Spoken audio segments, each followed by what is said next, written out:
अस्सलाम वालेकुम। जैसे कि आप जानते हैं अक्टूबर का मंथ है, ये ब्रेस्ट कैंसर अवेयरनेस मंथ करार दिया गया है। और इसमें जो 31 अक्टूबर है, ये एक ऐसी डेट है जब ये सिलसिला अवेयरनेस का सिलसिला ख़त्म हो जाता है। तो आज हम कुछ बात करेंगे ब्रेस्ट कैंसर के हवाले से। सबसे पहले हम इसके डायग्नोसिस से पहले की जो बातें हैं, जो सिचुएशन है उसको डिस्कस करते हैं। सबसे पहले तो साइकोलॉजिकली अगर हम देखें हमारा माशरा पाकिस्तान और हिंदुस्तान दोनों तरफ ये एक टैबू है, जैसे ये एक ममनू चीज़ हो। इसको डिस्कस करना, इसकी अवेयरनेस, इसके बारे में बात करना बहुत मायूब समझा जाता है। लेकिन दुनिया में इसके हवाले से आगाही की मुहिम चलाई जाती है। हमारे यहाँ अनफॉर्चुनेटली ऐसी कोई आगाही नहीं है और इसको एक शर्म व हया के सिलसिले में ठप कर दिया जाता है। इसके ऊपर बात नहीं की जाती खुल के। सबसे अजीब बात जो आपको मैं बताने जा रहा हूँ वो ये है कि ब्रेस्ट कैंसर सिर्फ फीमेल में नहीं है, ये मेल में भी पाया जाता है। आपके लिए ये चीज़ शायद नई हो, लेकिन मेल में ये 1% होता है, यानी अगर 100 खवातीन में है तो मेल में 1% तक इसकी शरह है।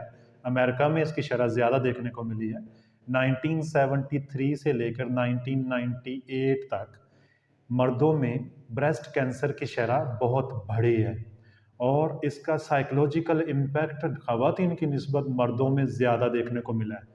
यानी एक मर्द जो कमाता है, जो एक पूरा फीड करता है अपने ख़ानदान को, फैमिली को, उसके ऊपर ये चीज़ आ जाती है। जब उसे लेबल किया जाता है कि उसे ब्रेस्ट कैंसर है, या वो डायग्नोसिस के मरहले से गुज़रता है या ट्रीटमेंट के मरहले से गुज़रता है, थेरेपी, कीमोथेरेपी से गुज़रता है, तो उसको साइकोलॉजिकल हेल्प की बहुत शदीद ज़रूरत होती है।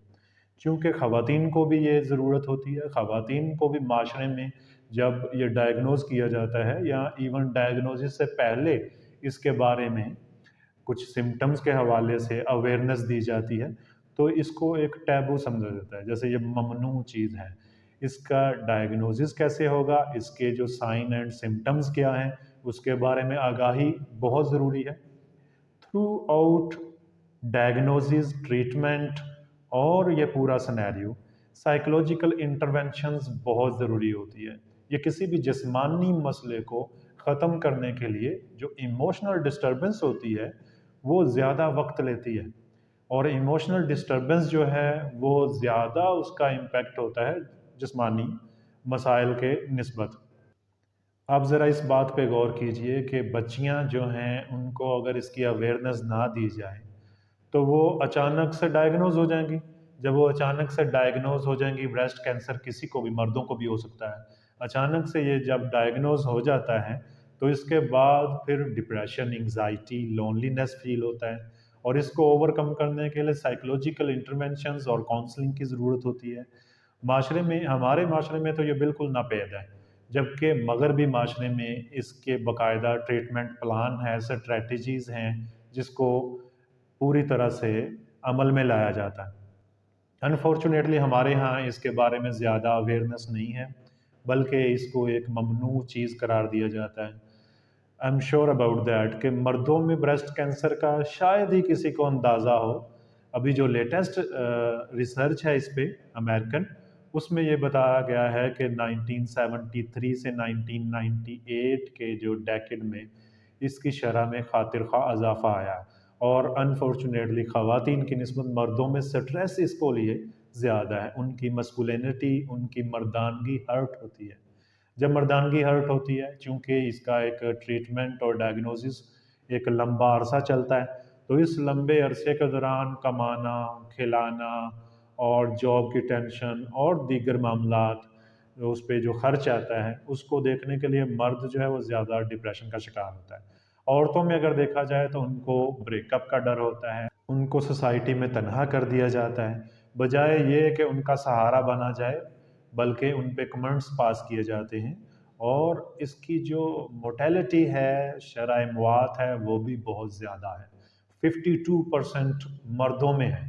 अगर देखा जाए मर्दों में, पूरी दुनिया में मर्दों में ब्रेस्ट कैंसर जिनमें पाया जाता है, उनकी मौत की शरह 52% है।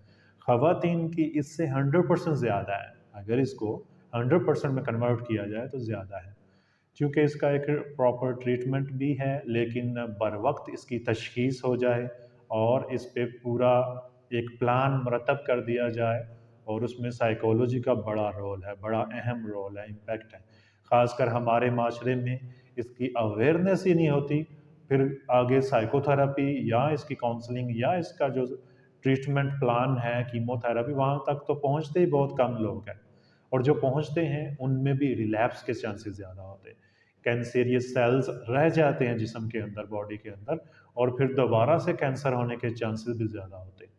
ایک موت کی تلوار لٹکی رہتی ہے انسان میں، ایسے میں اس کی ایموشنل ڈسٹربنسز اور اس کے سائیکولوجیکل کنڈیشن کیا ہوگی، ذرا خود اندازہ کریں۔ اس کو مینج کرنے کے لیے اسے سائیکولوجسٹ سے کنسلٹ کرنا چاہیے، اگر وہ نہیں کرے گا تو اس کی جو لائف سینیریوز ہیں وہ ڈسٹرب ہو جائیں گے۔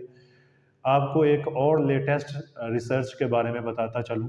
امریکہ میں ایک ریسرچ ہوئی ہے جس میں یہ بتایا گیا ہے کہ 50%، 54%، 50 سے 54% چانسز ہیں زندہ رہنے کے جب کوئی بریسٹ کینسر کے ساتھ سائیکولوجیکل ٹریٹمنٹ بھی لیتا ہے، تو اس کے بچنے کے چانسز کتنے ہیں؟ 54%۔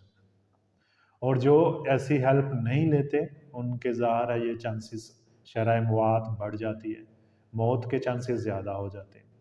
آپ کو اس سلسلے میں آواز اٹھانا ہوگی، آپ کا فرض ہے کہ آپ اپنے ارد گرد معاشرے میں اس میسیج کو پھیلائیں تاکہ اویئرنیس آئے، بجائے یہ کہ کوئی چیز جب آ جائے، جو کسی بھی بیماری کا حملہ ہو جائے، اس کے بعد اس کا سدباب کیا جائے تو تب تو مشکل ہو جاتی ہے، تو اس کی اویئرنیس بہت ضروری ہوتی ہے۔